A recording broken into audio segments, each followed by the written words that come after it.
안녕하세요. 저는 지금 남편과 이혼 소송 중인 30대 여자입니다.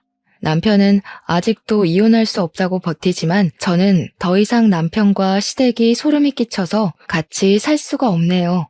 어떻게 사람 하나를 바보처럼 만들 수가 있는 것인지 아직도 이해가 되지 않습니다. 그 일을 떠올리면 남편에게 이혼 소송이 아니라 고소를 하지 않은 게 다행이라고 말할 정도였으니까요. 남은 평생 반성하면서 용서를 구해도 모자랄 판에 어쩔 수 없다는 말만 내뱉는 남편이 정말 끔찍하게 느껴지네요. 치를 떨게 했던 제 시댁 이야기를 이제 말씀드리겠습니다. 남편과 저는 꽤 오랫동안 연애를 하고 결혼하게 되었습니다. 무려 5년을 사귀고 결혼했으니 만난 시간이 짧은 건 아니었죠.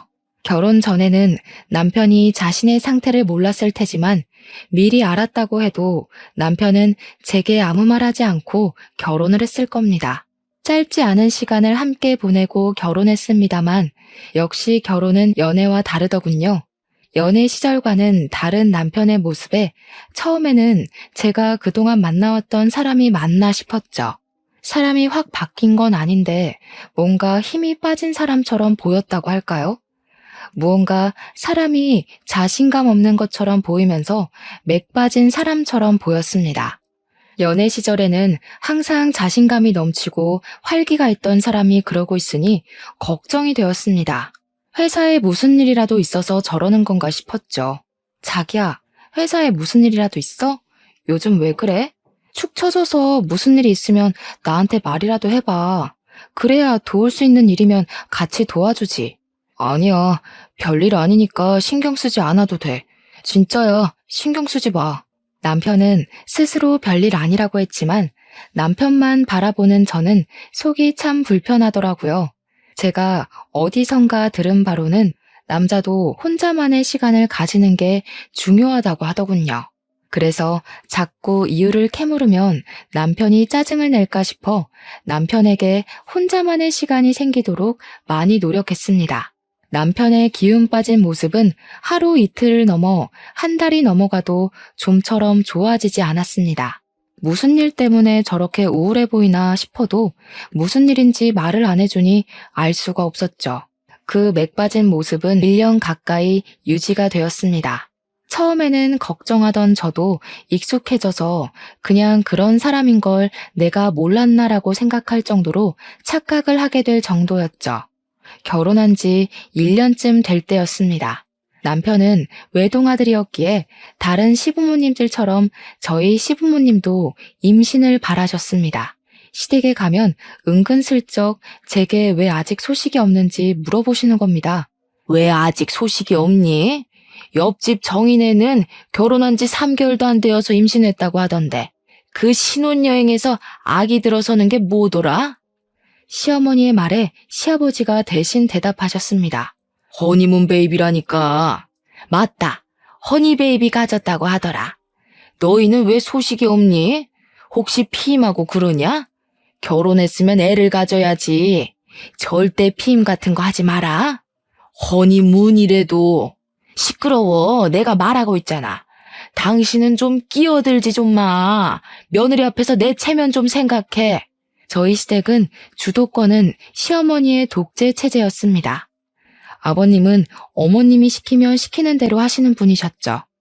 그런 건 안 하니까 걱정하지 마세요. 저희도 노력하고 있어요. 보통 큰 이유 없으면 3년 이내로 생긴다고 하네요. 그래, 그런 건 안 한다고 하니까 다행이다만 그래도 신경 쓰고 해라. 너도 이제 신경 쓸 나이잖아. 저는 작게 네 하고 남편과 시댁을 나왔죠. 그때만 해도 기다리면 아이가 자연스럽게 생기겠지 하고 별 대수롭지 않게 여겼습니다. 그런데 결혼 3년 차가 되어도 아이가 생기지 않자 어머님의 추궁이 다시 시작되었죠. 너희 아직도 피임하고 있니? 내가 전에 하지 말라고 하지 않았어? 왜 아이 소식이 없는 거야? 저희도 애 낳고 싶어요, 어머니. 그런 거 안 한다고 말씀드렸잖아요. 제 말을 들은 어머님의 두 눈이 동그래지시는 겁니다. 지금까지 저희가 아이가 안 생기는 것은 피임 탓이라고 생각하고 계셨나 보더라고요. 아이고, 그게 무슨 말이냐? 피임을 하지 않는데도 아직도 아이가 안 들어선다는 말이야? 산부인과는 가봤니? 검사는 해봤어? 속사포 같은 어머님의 말에 대답했습니다. 그럼요. 아무 이상 없다고 기다려보라고 했어요. 너무 걱정하지 마세요. 요즘은 다 임신이 늦어진다고 의사 선생님께서 그랬어요. 3년간 기다렸는데 뭘 더 기다리라는 거냐? 너희들 나이는 생각도 안 하니? 더 기다렸다가는 환갑에 아이 낳을 거니? 안 되겠다. 너 내일 오후에 시간 비워둬라. 알았지? 나랑 같이 갈 데 있으니까. 제가 안 된다고 말해봤자 그게 어머님 귀에 들어올 리가 없었죠. 회사에 반차를 쓰고 어머님을 따라 나서야 했습니다. 어머님이 저를 데리고 간 곳은 허름한 건물에 있는 한의원이었습니다. 연식이 느껴지는 한의원 안에서는 젊은 여자들이 앉아서 기다리고 있더라고요. 여기가 그렇게 명이라고 하더라. 너 내 친구 양순이 알지? 왜 결혼식에서 내가 인사시켜줬잖아. 걔네 며느리도 여기서 침 맞고 바로 임신이 됐다고 하더라고. 저는 아무 대답 없이 고개만 끄덕였습니다. 오랜 기다림 끝에 나이 지긋해 백발이 성성한 한의사 선생님과 마주하게 되었습니다. 노인처럼 보이시는 한의사 선생님이 손목을 진맥하고 배에 혈자리를 눌러보았습니다. 결혼한 지 3년이나 되었는데 아이가 없어요? 며느님은 배도 따뜻하고 금방 아이가 들어설 것 같은데 아드님도 같이 데려와 보시지 그러세요. 요즘은 불임 원인이 남자들도 상당히 많이 늘어서요. 지금 누구 아들을 병신 취급하는 겁니까? 내 아들은 멀쩡하다고요. 한의사의 말에 어머님이 소리를 꽥 내지르시는 겁니다.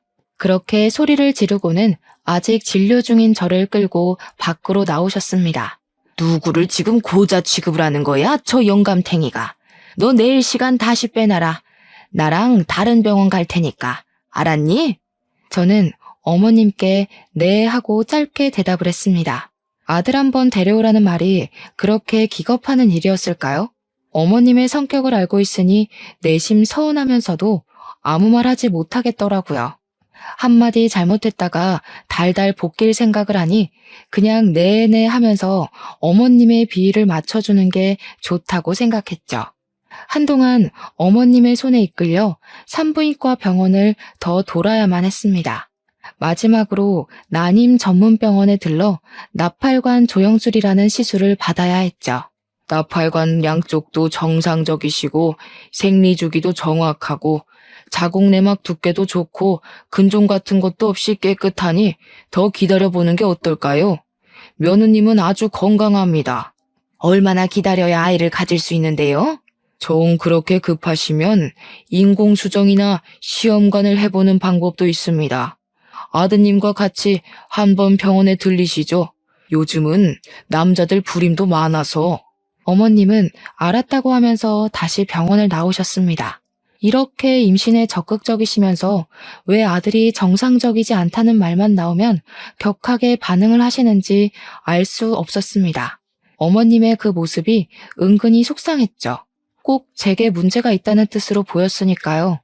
어머님은 여러 명의 의사들에게 제가 지극히 정상이라는 말을 듣고서야 병원 투어를 멈추셨죠. 제가 정상이라는 말을 듣고도 어머님은 임신에 더욱 적극적으로 나오셨습니다. 몸에 좋다는 음식은 다 해먹이기 시작했죠. 보약이며 보양식이며 안 먹은 게 없을 정도였습니다. 그런 어머님의 정성에도 5년 넘게 저희에게 아이는 찾아오지 않았죠. 기다리기가 지쳤는지 어머님이 저희에게 먼저 시험관을 하는 게 어떻겠냐고 말하셨습니다. 아이가 쉽게 생기지 않을 것 같으니까 시험관을 해보는 건 어떻겠니? 보통은 나팔관이 막혀있지 않으면 인공수정을 하는 게 일반적인데 어머님은 인공수정을 건너뛰고 시험관을 하라니 깜짝 놀랐습니다. 그런데 제가 병원에 다녀왔을 때는 시험관보다 인공수정을 해보라고 하던데요. 바로 시험관을 하는 건 좀 그렇지 않을까요?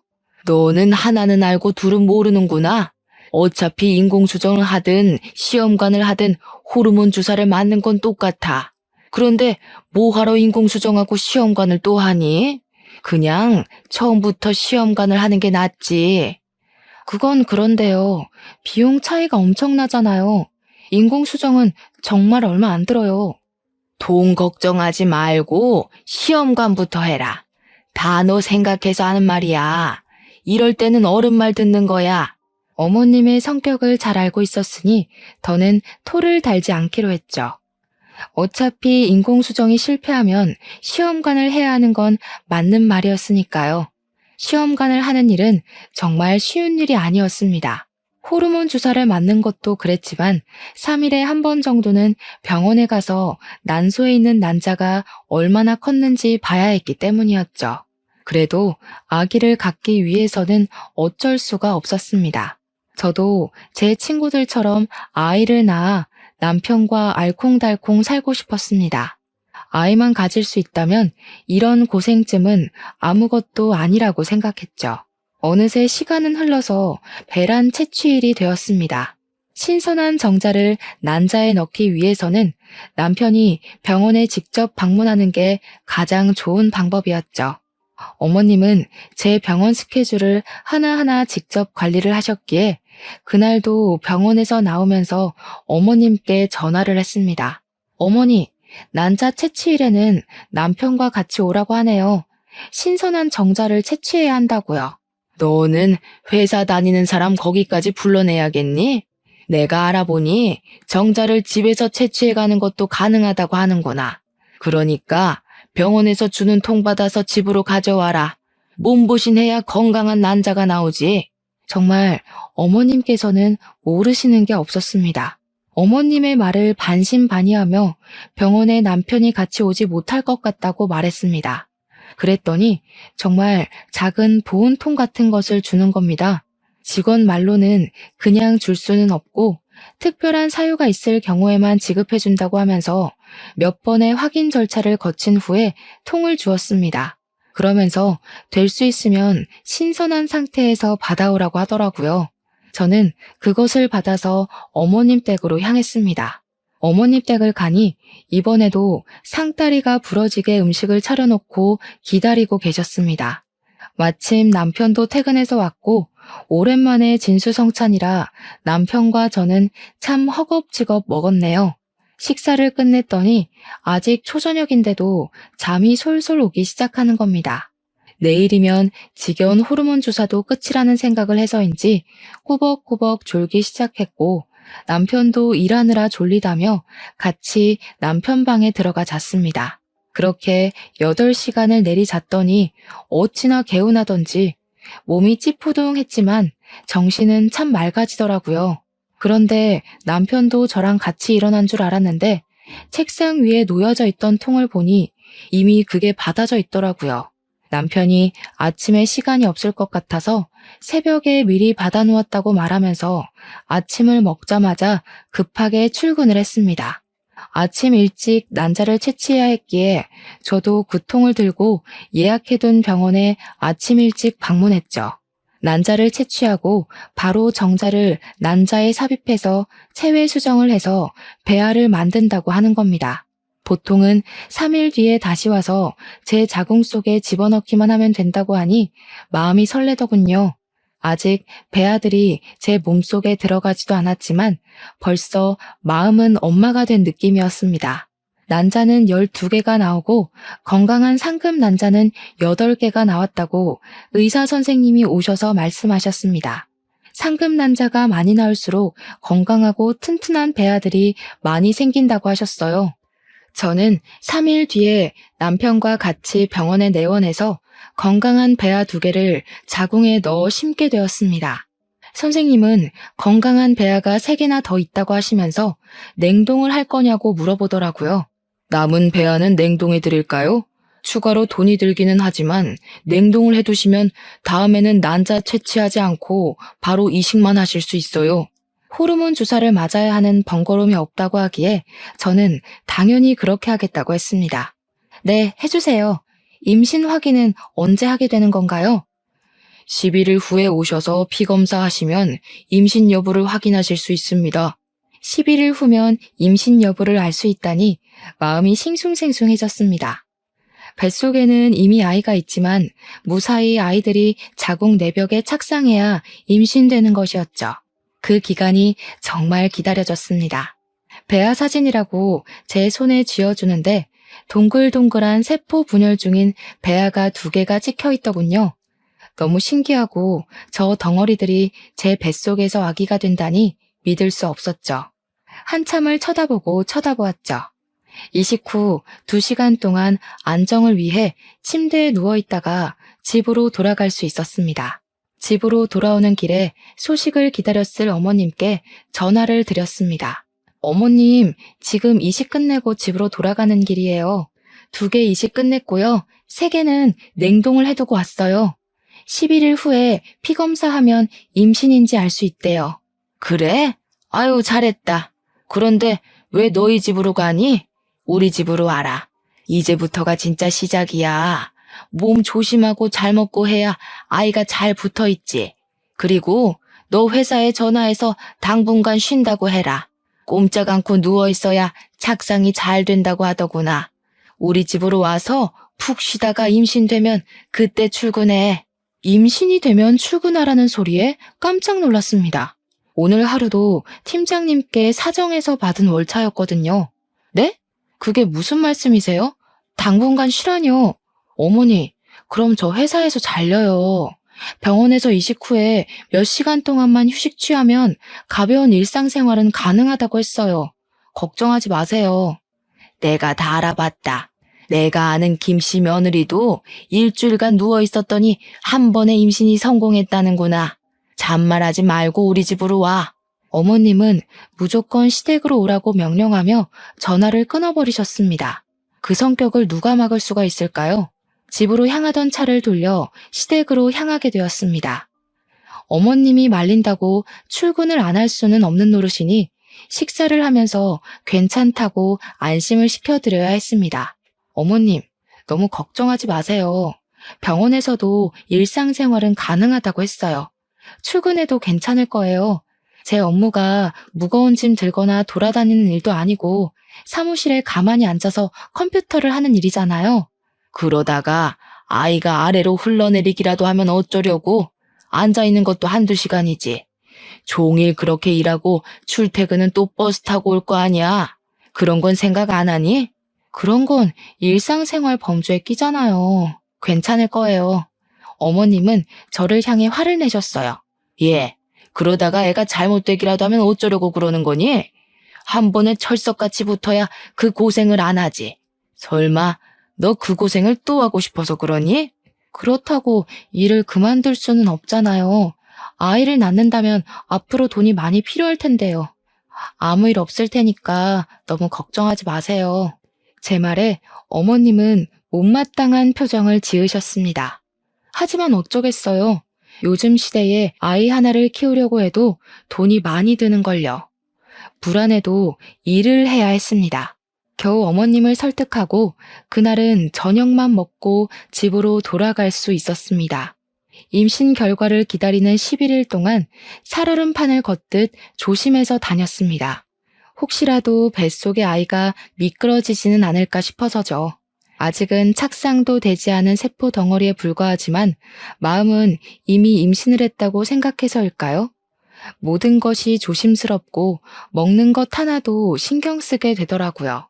그 2주가 안 되는 시간이 얼마나 길게 느껴지던지 빨리 피검사를 하고 아이를 가졌다는 소식을 기다렸습니다.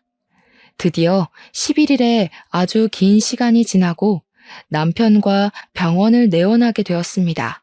팔뚝에서 피를 뽑고 잠시 기다리자 검사 결과가 나왔다고 진료실 안으로 들어오라고 하더라고요. 그 순간 얼마나 떨리고 설레던지 조심히 의사 선생님 앞으로 가서 마주 앉았습니다. 수치가 낮네요. 임신이 안 되셨어요. 다음 월경을 시작하시고 검사 후 다시 날짜를 잡아야 할 것 같네요. 임신이 안 됐다는 소리에 실망감이 밀려왔습니다. 기대를 많이 했거든요. 제 실망한 얼굴을 보았는지 의사 선생님께서 저를 위로해 주더군요. 너무 실망하지 마세요. 아직 건강한 배아 3개나 냉동해 두었잖아요. 다음에 3개 한꺼번에 넣어봅시다. 어깨가 축 처져 병원에서 나오는데 임신이 안 됐다는 것도 그렇지만 어머님께 한 소리 들을 생각하니 눈앞이 막막해지더라고요. 그래도 알려드려야지 어쩌겠어요. 저보다 더 많이 손주를 기다리셨으니까요. 어머니, 병원에 다녀왔어요. 그런데 임신이 안 되었다고 하네요. 어머님은 한참이나 핸드폰 너머로 아무 말이 없으셨어요. 당연히 한 소리 들을 줄 알고 잔뜩 긴장하고 있었는데 말이죠. 안 됐으면 어쩔 수 없지. 다음에는 언제 이식 가능하다고 하니? 그 냉동인가? 그거 할 수 있다고 했지? 이미 안 된 건 잊어버리고 빨리 다음 이식 준비해라. 딱 그 말만 하시고 전화를 끊으시더라고요. 그때는 얼마나 감사하던지 어머님도 저만큼 실망하셨을 테지만 내색하지 않으셨죠. 집으로 돌아가는 길에 남편은 아무 말이 없었습니다. 제가 말을 걸어도 뚝뚝 끊어지는 단답형 말뿐이었죠. 처음에는 실망이 너무 커서 그러나 생각했습니다. 그런데 며칠이 지나도 그의 기분은 쉽게 나아지지 않는 겁니다. 예전처럼 또 말을 잘하지 않는 남편의 모습에 저도 점점 지쳐만 갔습니다. 착상에 실패해서 저도 예민할 수밖에 없었던 상황이었고 이제는 남편에게 말 거는 것조차 포기하고 말았습니다.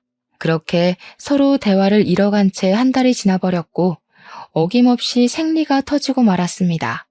생리가 터질 것을 알고 있었지만 정말 실망스럽더군요. 사람 마음이 그렇잖아요. 혹시라도 기적이 일어나지 않을까 하는 마음이요.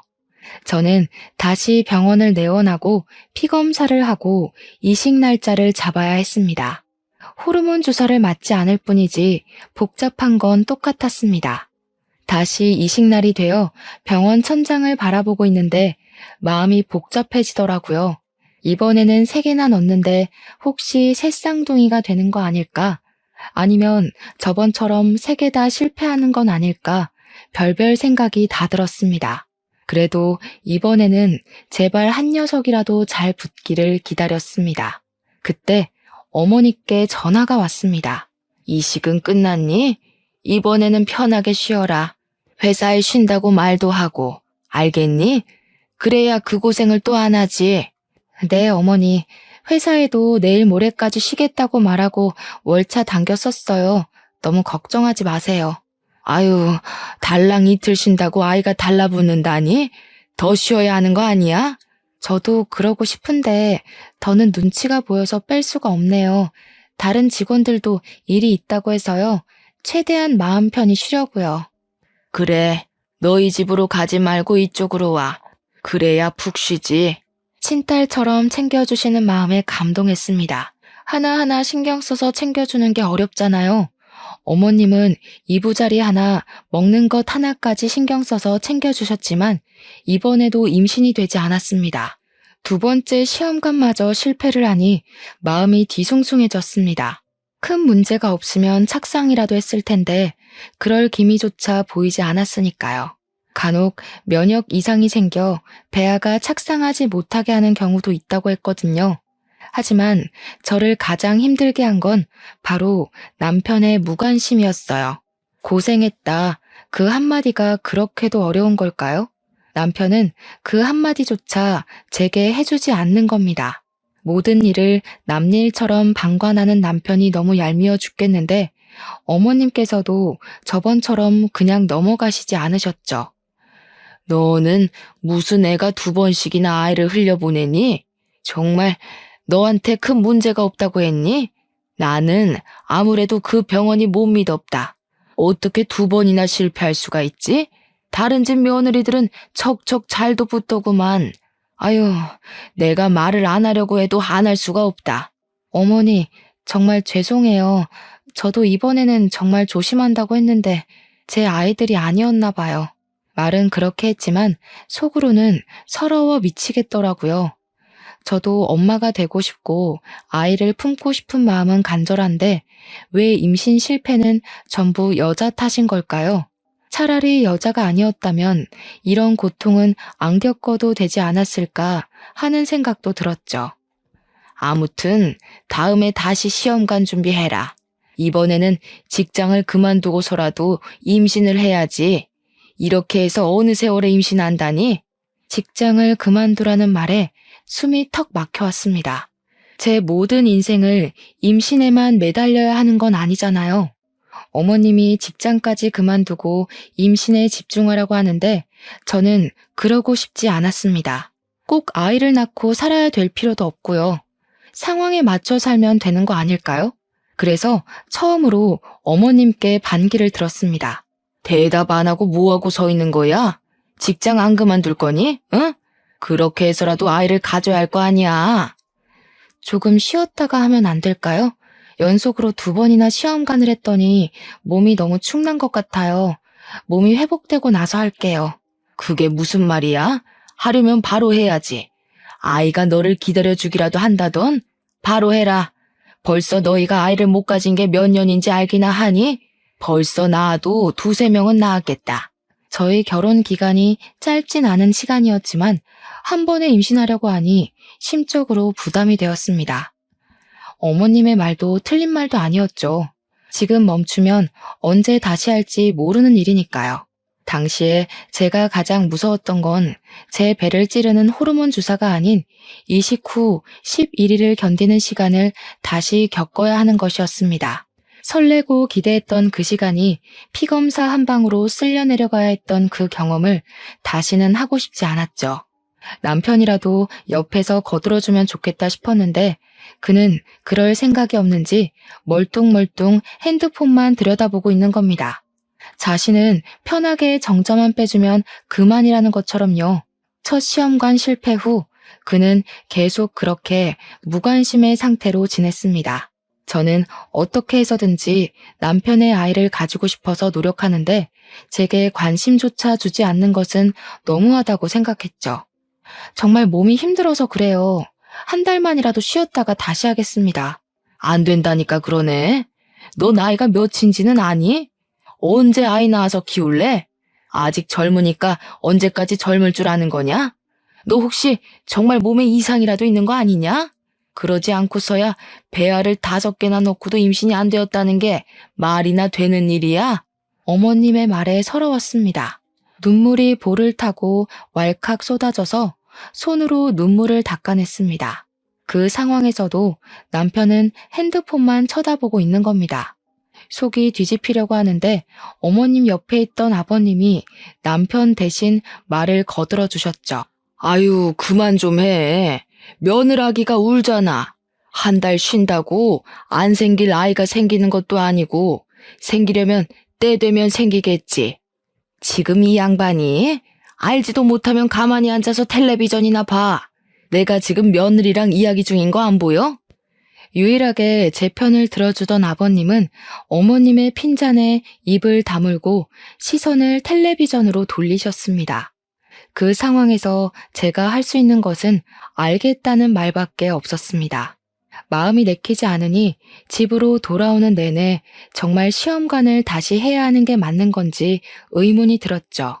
정말 너무하다고 생각하지 않아?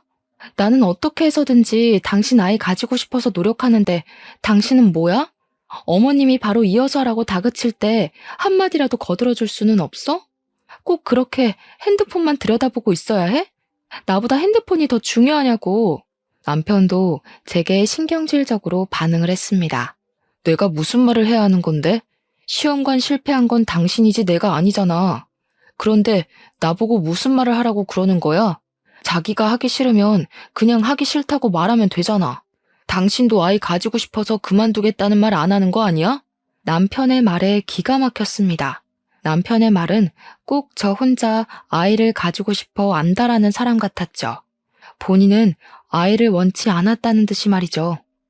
당신은 아이를 원하지 않는다는 소리야? 왜 시험관으로 생기는 아이는 당신 아이 같지가 않아? 저번부터 왜 그러는 건데? 난 당신만 있으면 돼. 아이 없어도 괜찮다고. 그런데 당신이나 어머니는 아이를 안 가지면 큰일 나는 사람들처럼 구니까 그렇지. 뭐? 내가 언제? 나는 어머님이 시키니까 그대로 따랐을 뿐이잖아. 당신도 결혼한 지 1년도 안 됐을 때부터 어머님이 나 앉혀놓고 한 이야기 다 들었잖아. 그런데 왜 내 탓을 하는 거야? 당신이 아이를 원하지 않았으면 어머님께 한마디 했어도 됐잖아. 이제까지 아무 말 없이 가만히 있었으면서 왜 나를 아이 못 가져서 미친 사람처럼 말하는 거냐고. 내가 언제 아이 못 가져서 미친 사람이래? 적당히 해도 되는데 정도를 넘어서니까 그렇지. 그러니까 어머님 성격을 잘 아는 당신이 그 한마디를 해주었으면 되는 거라고. 저희는 그렇게 같은 말을 하면서 한참을 싸워야 했습니다. 그리고 어김없이 어머님의 재촉이 시작되었죠. 생리는 시작했니? 생리하면 병원에 다녀와야지. 시험관 빨리 하고 아이를 낳아서 살아라. 그래야 사람 사는 정도 느끼는 거야. 내 말 알겠지? 어머님, 저희 아이 없어도 괜찮을 것 같아요. 그이도 아이를 가지고 싶은 마음이 별로 없는 것 같고요. 저도 이번에 아이에 대한 마음 내려놓았어요. 핸드폰 너머로 어머님의 분노가 그대로 전해져 왔습니다. 그게 무슨 말이냐? 아이를 안 가져도 된다니? 세상에, 내가 요즘 애들이 아이 안 낳는다는 말은 들어보긴 했다만 내 며느리한테 그런 말 들을 줄은 생각하지도 못했다. 시집 왔으면 당연히 자식을 낳아야 한다는 생각을 해야지. 그럼 뭐하러 결혼한다니? 당장 병원 가라. 알겠니? 변명할 틈도 없이 어머님은 핸드폰을 끊어버리셨습니다. 별 수 있나요? 이혼하지 않고 시댁과 연을 끊고 살 것이 아니면 어머님 말씀에 따라야죠. 저도 아이는 가지고 싶었습니다. 단지 시간을 여유 있게 가지고 몸과 마음이 회복하면 다시 시작하고 싶었던 거였죠. 다시 호르몬 주사를 맞으면서 난자 채취일이 되자 어머님은 저희를 다시 시댁으로 부르셨습니다. 저를 위해 어머님의 헌신적인 케어가 시작된 거였죠. 너희 내일 난자 채취하지? 오늘 우리 집으로 와라. 아들 거 받을 통도 챙겨온 거지? 꼭 들고 와라. 알겠지? 병원에서는 남편이 직접 와서 하는 게 가장 신선하다고 하는데요. 이번에는 남편이랑 같이 가서 받아올게요. 너는 무슨 바쁜 애를 자꾸 병원에 데리고 가려고 하니? 너도 일 그만두면 누가 너희를 먹여 살려? 잔말 말고 통이나 받아와. 제 생각으로는 신선한 정자가 성공률이 더 높을 것 같은데 굳이 정액을 받아서 가라니 이해가 되지 않았습니다. 남편과 충분히 갈 수 있는 시간이고 거리인데 말이죠. 그런 의문을 품고 저희는 시댁으로 향했습니다. 어머님은 저를 위해 다시 상다리가 부러지게 음식을 차려주셨습니다. 너무 감사했죠. 이번에는 꼭 착상에 성공해서 어머님께 손주를 안겨드리고 싶었습니다. 그런데 저녁을 먹고 나니 졸음이 밀려들었습니다. 몇 달 동안 몸을 축내며 시험관을 하면서 최근에 체력이 많이 떨어졌는지 조금만 무리한다 싶으면 졸음이 쏟아져 왔거든요. 저녁 식사를 마친 상을 치우는 중에도 눈꺼풀이 감겨왔어요. 참아보려고 눈을 부릅떠도 눈이 감겨오는 겁니다. 서둘러 상을 치워놓고 남편의 방으로 들어가서 먼저 잠을 자게 되었습니다. 한 3시간 정도 잤을 때 목이 말라 깨고 말았죠.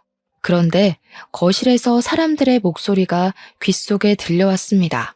잠결이라 잘 들리지 않았지만 남편의 목소리라는 것은 확실히 알겠더라고요. 이거 꼭 계속해야 해요? 그냥 그만하면 안 돼요. 아이 없이 그냥 살겠습니다. 그게 저희에게도 더 좋을 것 같고요. 어머님께 그렇게 말을 해주니 남편이 제 앞에서는 내색 안 하더니 뒤로는 이렇게 내 편을 들어주고 있구나 속으로 뿌듯했습니다. 그런데 뒤에 들려오는 말이 조금 이상해지기 시작했죠. 그게 무슨 말이야? 아이는 있어야지. 아이 있는 것하고 없는 것하고 얼마나 차이가 크게 나는지 알기나 하는 거야? 이렇게 해서 낳은 아이가 제 아이예요? 아버지 아이잖아요. 저 사람 속여 낳아도 제 아이가 아니라 제 동생이 태어나는 거라고요. 제 아내 몸에서 낳은 동생을 보면서 어떻게 평생 살라는 말이에요? 시끄러워. 그렇게 해서라도 아이를 낳아야 고자라는 소리를 안 듣지. 아휴, 난 부끄러워서 어디 가서 말도 못하고. 아이 하나만 떡하니 낳아봐라. 아무도 네가 그 무엇이냐, 무정자증이라는 거 아무도 모를 거다. 순간 제 귀를 의심했어요. 남편의 아이가 아니라 아버님의 아이라니 거기다 남편이 무정자증이라는 말은 처음 듣는 말이었죠. 화가 머리끝까지 치밀어 오르자 밀려 들어오는 잠도 확 깨버리는 겁니다. 문을 벌컥 열고 거실로 나가자 세 사람이 놀란 토끼 눈을 하고 저를 쳐다보았습니다. 저는 남편에게 다가갔습니다. 그게 무슨 말이야? 방금 그 말 무슨 말이냐고. 사실대로 말해, 빨리. 남편은 저를 보고 깊은 숨을 내쉬더니 고개를 푹 숙이고 말했습니다. 미안해. 그동안 당신이 가져간 통에는 내 거가 아니었어. 우리 아버지 거였지. 나도 결혼 전엔 몰랐는데 결혼 직전에 갑자기 붉은 물이 나와서 병원에 갔더니 무정자증이라는 거야. 수치스러워서 아무한테도 말 못하고 어머니도 누구보다 손주를 원하시니까 내가 말 안 하면 그만일 거라고 안일하게 생각해버렸어. 일이 이렇게 커질 줄 나도 몰랐어. 여보, 정말 미안해. 지금 그걸 말이라고 하는 거야? 무정자증을 처음 알았을 때 나한테 말해야 하는 거 아니야? 왜 어머님에게는 말하고 나에게는 말 한마디 안 한 거야? 그리고 병원에서 검사했을 때는 무정자증 판정이 안 나왔잖아. 그때는 병원 내원하기 전에 미리 아버지의 것을 받아갔었어. 몰래 아버지 것으로 바꿔치기 해서 검사를 한 거야. 당신이 아이를 너무 좋아하니까 무정자증이라고 말하면 이혼하자고 할까봐 말 못하겠더라고. 그렇다고 나를 속여서 아버님 아이를 낳게 하는 게 말이 되는 소리래? 정말 눈이 뒤집혀서 폭발할 지경이었죠. 그런데 남편 옆에 계시던 어머님의 말이 더욱 가관이었습니다. 누구 애든 낳으면 되지 않니? 어차피 너희 남편이랑 피가 섞인 건 마찬가지잖아. 뭐가 문제라고 이렇게 소란인 줄 모르겠구나. 이 문제가 얼마나 심각하고 잘못되었는지 모르시는 어머님의 모습에 경악을 했습니다. 저는 어머님을 향해 소리쳤습니다. 어머님, 지금 제정신인 거예요? 그렇게 나오면 뭐예요? 어머님이랑 피 한 방울도 안 섞인 아이가 생기는 거예요. 시아버님의 아이가 다른 여자한테서 생기는 거라고요. 그런 생각은 하나도 안 하셨나 봐요. 저는 도저히 이 미친 집구석에서 못 살겠습니다. 당신, 나랑 당장 이혼할 준비해. 저는 거둑과 차키만 들고 시댁에서 뛰쳐나왔습니다. 차를 운전해서 친정으로 향했죠. 가는 내내 이 어이없는 상황에 눈물이 흘러내렸습니다. 사랑했던 남편과 믿었던 시댁이 저 몰래 이런 끔찍한 짓을 꾸몄을 거라고 상상도 못했습니다. 임신이라도 했더라면 그 아이는 누구의 아이라고 해야 하는 걸까요? 생각만으로도 끔찍했습니다. 연락도 없이 새벽에 친정으로 찾아가자 친정엄마 또한 놀라셔서 제게 남편과 싸웠냐고 물어보셨습니다. 저는 엄마에게는 아무 말도 하지 못했습니다. 그 일을 어떻게 설명을 해야 할지 막막하기도 했지만 다시 입 밖으로 꺼내는 제가 비참했거든요. 임신이 되지 않았지만 그게 시아버지의 시라는 말을 어떻게 할 수가 있었겠어요. 이혼이 진행되는 단 며칠만이라도 마음 편하게 주무시게 해드리고 싶었습니다. 하지만 시어머님은 그 며칠도 그냥 놔두지 않으셨습니다. 다음날 어머님은 친정집으로 찾아오셨죠. 너 이게 무슨 경우니? 오늘이 난자 채취일인 거 몰라서 병원에 안 가는 거야? 다시 한 달을 기다려야 한다는 거 몰라서 이러는 거야? 네 남편 알면 어떻고 네 시아버지 알면 어떠니? 나는 그런 거 아무 상관도 안 한다. 너도 내 아들 좋아하고 같이 살 요량이면 그냥 순순히 받아들여라. 옆에서 잠자코 듣고 있던 엄마가 얼굴을 찌푸렸습니다. 이게 무슨 말이야? 누구의 아이를 어쩌고 저째? 네 시아버지 아이가 왜 나오는 거야? 제가 지난번에 했던 시험관 배아가 남편의 정자를 넣은 게 아니고 시아버지의 정자를 넣은 거였대요. 남편이 무정자증이라서 저를 속이고 시아버지 아이를 가지게 하려고 했어요. 친정엄마는 제 말이 끝나자마자 시어머니의 멱살을 잡으셨습니다. 우리의 말이 사실이에요? 아니, 지금 남의 딸한테 뭐 하는 짓인 거예요? 지금 사돈 딸은 우리 집안 며느리예요. 저희 집에 며느리로 들어왔으면 집안의 대를 이으라고 말하는 게 그렇게 이상한 겁니까? 제 아들이 정자가 없으니 시아버지 정자라도 받아서 대를 이어야죠. 당신 나가. 당장 내 집에서 나가. 아무리 그렇다고 해도 사람이 할 짓이 있고 아닌 게 있는 겁니다. 물어봐도 거절할 판에 속이고 그런 일을 저질렀으면 최소한 잘못했다고 말해야지.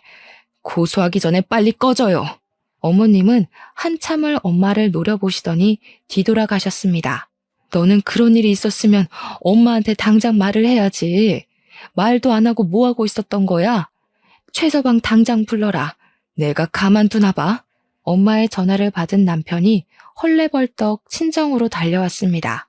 엄마는 남편이 현관으로 들어서자마자 다가가셔서 뺨을 세게 내리치셨습니다. 금수만도 못한 놈. 자네는 엄마가 시킨다고 다 하는 모양이지? 그게 무슨 짓인지 알면서 입 꼭 다물고 뭐 하는 짓인가? 딸한테 이야기를 들어보니 아이를 그렇게 바라지도 않았던 모양이던데. 그러면 처음부터 사실대로 말하고 그냥 둘이 살면 되지. 원하지도 않은 아이 낳게 해서 뭘 어쩌려고. 내 딸 데려갈 때는 손끝에 물 한 방울 안 묻히게 할 것처럼 굴더니 이게 무슨 짓이야? 남편은 엄마 앞에 무릎을 꿇고 빌기 시작했습니다. 정말 죄송합니다, 장모님. 처음부터 그럴 생각은 없었습니다. 저도 아내한테 말할 자신이 없어서 어머니께 말한 건데 그렇게 해서라도 아이가 있어야 사람답게 사는 거라고 하셔서 저도 첫 시험관이 끝나고서야 잘못되었다는 것을 깨달았습니다. 다 제 잘못입니다, 장모님. 제발 용서해 주세요. 그딴 변명 다 필요 없네. 뭐? 늦게 깨달아? 처음부터 알았어야지. 이혼 서류는 내가 다 준비해놨으니까 자네는 서류에 사인만 하면 되네. 당장 내 딸이랑 이혼하게. 안 됩니다, 장모님. 저는 이제 정말 아내뿐입니다. 제가 무정자증인 걸 알았으니 그냥 둘이 살아도 되는 거 아닌가요? 왜 이혼을 해야 합니까? 미쳤냐? 내가 고자랑 살게? 이 일이 있기 전에는 사랑이라도 있어서 살았겠지만 당신이 한 짓을 봐. 정이 안 떨어지겠어? 지금은 당신 얼굴만 봐도 소름이 돋고 구역질이 나. 남편을 향해 소리를 꽥 질렀습니다. 제발 자기야. 나는 당신 없으면 살 수 없어. 당신도 알잖아. 나는 이제 당신뿐이야. 한 번만 용서해줘. 다시는 이런 일 없게 할게. 당신이 원한다면 우리 집이랑 연도 끊을 수 있어. 착각하지 마. 난 당신 어머님이 싫은 게 아니라 나한테 한마디도 안 했던 당신한테 실망한 거야. 내가 시험관에 실패했을 때 따뜻하게 한마디라도 건네주었어? 그 고통은 온전히 나 혼자 견뎌야 했잖아. 최소한이라도 안타까워하고 위로라도 해줬어야 하는 거 아니야? 그리고 시험관에 성공해서 아이라도 낳았다 치자. 그럼 당신은? 아빠 노릇은 잘했을까? 당연히 안 했겠지. 남편은 아무 말 못하고 그 자리에 서 있었습니다. 당신이 이혼을 계속 거부한다면 어쩔 수 없이 우리는 소송으로 가야겠네. 송장 보낼 테니까 가서 기다려. 현관 밖으로 남편을 밀어내고 문을 쾅 닫아버렸습니다. 어떻게 끝까지 저렇게 뻔뻔하게 나올 수가 있죠? 그런 끔찍한 짓을 제게 저질러 놓고 아무 일 아니다는 듯이 구는 시댁 식구들 얼굴을 다시는 보기 싫었습니다. 제게는 시험관에 실패한 것이 하늘이 내려준 천운이나 다름이 없었죠. 힘들게 낳는다고 쳐도 시아버지의 아이를 보며 어떻게 평생을 살 수가 있었겠어요. 결국에는 아이를 원망하고 미워하게 되었을 겁니다. 저를 모두 속이고 만든 아이였으니까요. 저의 지속적인 이혼 요구에 남편은 계속 이혼을 거부하는 겁니다. 남편과 빨리 이혼하고 관계를 끊어내고 싶었지만 합의 이혼을 거절하니 어쩔 수 없이 지금은 변호사를 선임해서 이혼 소송을 진행 중입니다. 남편과는 이혼을 해서 헤어진다고 쳐도 제 마음에는 이미 커다란 트라우마가 남아버렸습니다. 잠도 수시로 깨고 한동안 술을 먹지 않으면 잠이 들지 못할 정도였죠. 지금은 신경정신과를 다니면서 상담도 하고 약도 꾸준히 먹은 덕분에 차차 좋아지고 있어요. 아직도 그 일을 생각하면 어이가 없어서 답답한 마음에 익명의 힘을 빌려 이곳에 글을 적게 되었네요. 이렇게 글을 적어 올리면 꽉 막힌 속이 조금은 시원해질까 싶어서 말이죠. 요즘에 난임 부부가 많다고 하잖아요. 일부러 아이를 안 가지고 둘이서만 사는 부부도 많이 늘어나고요. 그런데 왜 시어머니는 제게 시아버지 아이까지 낳아가면서 아이를 키우게 하려는지 이해가 되지 않았어요. 아들이 고자라는 게 그렇게도 싫었던 것일까요? 제 친구 말로는 어머님이 아들이 몸에 이상이 있다는 것을 인정하고 받아들이지 못해서 그런 일이 생긴 것 같다며 말하더라고요. 저도 곰곰이 생각해보면 납득할 만한 이유가 그것밖에 없더라고요. 시어머니는 항상 다른 사람의 말보단 자신의 말이 옳고 바르다고 생각했으니까요. 제 사연을 보면서 어떤 생각을 하셨을지 모르겠네요. 일단 저는 저와 같은 사연은 없었으면 좋겠네요. 자식만이 자신을 평가하는 잣대는 아니잖아요. 이 세상에는 각자의 모습대로 사는 많은 사람이 있으니까요. 모두 즐거운 일만 가득하시길 빌면서 이만 긴 글을 줄이겠습니다.